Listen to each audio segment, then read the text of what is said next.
All right, I am back with another video. This time we're going to be taking a look at a couple of Star Wars, the Vintage Collection figures. These are the Mandalorian Judge and Mandalorian Fleet Commander from The Mandalorian Season 3, which, let's be honest with ourselves, was a bit of a subpar season. And that was a massive tragedy because I was really getting into it. You know, Mandalorian was a good show those first two seasons, and then they just had to come along and ruin it. You know, we're not allowed to have anything good anymore. But that's a discussion for another time. These are a couple of the newest Mandalorian figures to come out in the Vintage Collection line, which is one of my favorite toy lines that is out right now.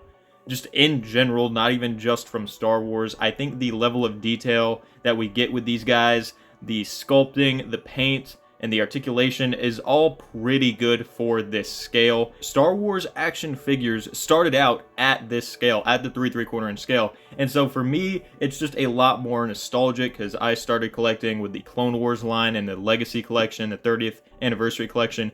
All of that back in the 2000s and early 2010s was when I started collecting. And so, you know, maybe it's just bias, but I feel like these are a lot more interesting. I feel like they're a lot better than the Black Series figures. Not that the Black Series always does terrible. We do get some really good figures out of there occasionally.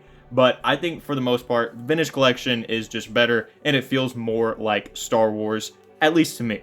So, taking a look at these card backs, you know, they're card backs, they're pretty basic. I do really enjoy both of the images that they chose for these. You know, it's not crazy, it's not anything to get super excited about. I think the Mandalorian Judge is just a really cool character design, so seeing him standing there like that is pretty cool. And taking a look at the back, the Vintage Collection has changed their design a little bit with the packaging over the years. And what we have currently is on the back, we've got a picture of the packaging, which is weird. I don't know why you'd want that because you're holding it in your hand. You can see it.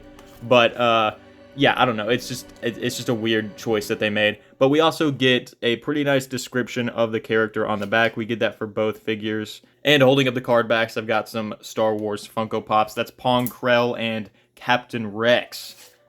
Some of my favorite Pops that I have. They're pretty cool. So that's that. Let's get into the figures themselves. And I think we got a couple of pretty solid figures here. First off, I do want to take a look at the Mandalorian Fleet Commander. I believe he is a bit older than the Judge. Just came out a little bit earlier than he did, but I missed out on him. I didn't really miss out on him. I just chose not to buy him yet because I don't think it's that interesting of a character design. Of course, it is a Mandalorian, and because of that, he looks really cool just by the fact of him being a Mandalorian. And I think he's a cool looking character, but compared to other Mandalorians, and I just want to bring in the Airborne Death Watch Trooper from the Clone Wars. And this is a much more interesting character design. And just for a basic trooper that you would see on the battlefield compared to a whole fleet commander, I understand that the fleet commander would probably have more pristine, cleaner armor because he's commanding the fleet and not necessarily down in the trenches. I don't know. I don't think it's as interesting as a character design compared to other Mandalorians we've gotten in the past. Just this guy just by himself looks phenomenal. And then there's just this guy. And he looks very basic. He's got a very simple design. And that's okay. It's okay to have those, but I don't know, just not as interesting in my opinion. Overall, I think the paint and sculpt on this guy looks pretty cool. Of course, it is the TVC Mandalorian body, which gets repainted, reused a lot of times just because of all the different Mandalorian figures we get. And it's a really good sculpt. Out of all of them, I would prefer this one get reused the most. But with the paint apps, unfortunately, we do have some issues on the helmet right there. I think the problem is that they just didn't paint the white on there in a thick enough coat, and so you can just see the blue coming out. It is definitely not the best look, but at this scale, flaws like this just aren't going to be perceived as obviously as like on a Black Series figure, which is one reason why I do like the Vintage Collection more. And so you can make blunders like this and still have a pretty decent looking figure. Like, yeah, the paint is a bit janky on this guy, but he still looks pretty good. Some more issues with the paint on the chest plate right there, bleeding over onto the blue undersuit, kind of annoying.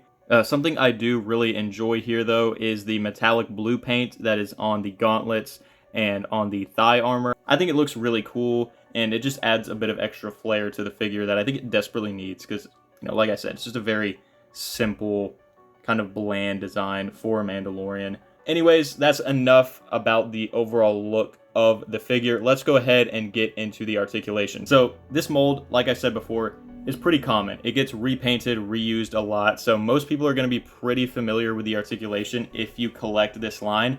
If not, I will dive into the articulation just a little bit, but there's not a whole lot to go over.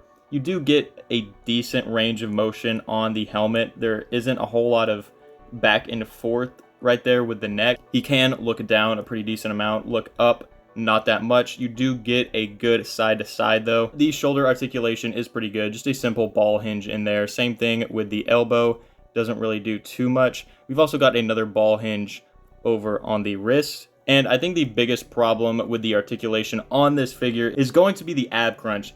It doesn't go forward very far at all. Like, that's all you can get. Goes back a pretty decent amount, and the side to side is pretty good as well. A much needed upgrade we have gotten with these newer Mandalorian figures though is the ball joints at the hips. No more hinges. It looks a whole lot better and it performs a whole lot better, just better articulation overall. There's also a thigh swivel that you can kind of see working right there. And you've also got 90 degrees on the knees, which is meh. And the ankle articulation, you get ankle pivot on there. It's really not wanting to focus. And you also get a decent amount of up and down. And I guess you could also count the rangefinder as articulation, as it does move down over the visor. And moving on to the accessories, you only get 3 with this figure. He's got a generic Mandalorian pistol, which is oddly enough very thin. And it just looks like a cardboard cutout. I really don't like this mold for the pistol. I wish they would just make a new one, but yeah, it just looks super flimsy and dumb. And there is no holster for that pistol anywhere on him, so you can just have him holding it or throw it to the side. I don't understand why you wouldn't have a holster. You also get his jetpack, which is detachable. See the peg hole on the other side, and just plug it back in. Pretty simple. And you also get an alternate headpiece, which is just going to be his face underneath the helmet. I think it looks pretty good. It's a nice sculpt, got nice paint on it, but I would much prefer him to be displayed with the helmet on. Just looks way cooler. It's kind of the whole point of a Mandalorian, their helmet. I don't know. It's a nice inclusion, but I feel like it's kind of pointless at the same time. So overall, the Mandalorian Fleet Commander is pretty cool. Would I say it's worth like 17 bucks though? No. And moving on to the Mandalorian Judge, this one's going to be my favorite. I just think he looks so much cooler in so many ways. First off, I do want to talk about his paint apps. And what I really love about this figure is going to be the orange on his helmet. We've also got the orange on the thigh armor right there. But it's also going to be on his jetpack. And I just think, you know, mixed with the gray and the gold, that looks really, really cool. And I just love that shade of orange.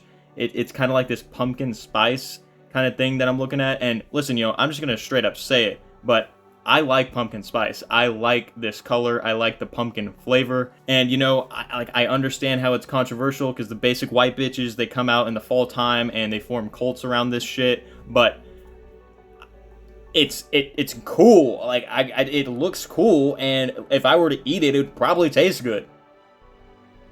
Not that I'm gonna do that. I do also enjoy the other colors we've got going on with his armor. This dark maroon color on the chest plate looks really cool. Also a lot of nice paint apps. You know, aside from the coloring, you've got weathering, you've got paint chipping going on. You know, of course, all in a natural way. It just looks really good. Makes the armor look like it's very worn out and just banged up, and you can tell he's like a hobo Mandalorian that he's been searching for his armor pieces like for years, and he finally found another gauntlet, and it's green. It doesn't match any of his armor, but he's gonna use it anyway because that's all he has. You know, like these Mandalorians, they're poor, they don't have the funds, and you know, so they just take whatever they can get. But yeah, overall, very cool looking figure. I like the paint apps a lot. Of course, the sculpting is going to be slightly different than the Fleet Commander. I think it all seems to be mostly the same though. The helmets look kind of different, but maybe that's because there's less paint apps on the Fleet Commander. Regardless though, this is a far more interesting figure. I do really love the soft goods on the cape right here. I'm throwing these away because they keep messing with the focus. I can't stand that. Very interesting looking figure. Love the soft goods. I think when it comes to the vintage collection, it's kind of hard to get soft goods right, especially at this small of a scale. But dude, this looks good. This looks really good. And yeah, he's got pretty much the same articulation as well, so no point going over that. Again, the rangefinder does still move down. Basically the same figure as the Fleet Commander, but I have to say he looks much, much better. And of course, the soft goods really add to that. In terms of accessories, he comes with the same exact pistol. Still looks stupid. Don't really care for it. I might give him a rifle later just so he looks cooler. But we've also got the jetpack, which can detach. No alternate head for him. It's just those two accessories. But that's all he really needs. So overall, I do really love this figure. I think he looks awesome. And just yay! So overall, we've got some very awesome Mandalorian figures here in the Vintage Collection. I like both of these a lot. Of course, I like the Judge more because the Fleet Commander just has some problems. But, you know, in conclusion, I would recommend you get both of these figures if you like Mandalorians. They are a bit pricey for what they are. I would probably wait for them to go on sale. But Hasbro did a good job. They did a good job, and I think that is worth celebrating. So, as always, thanks for watching. Hope you enjoyed.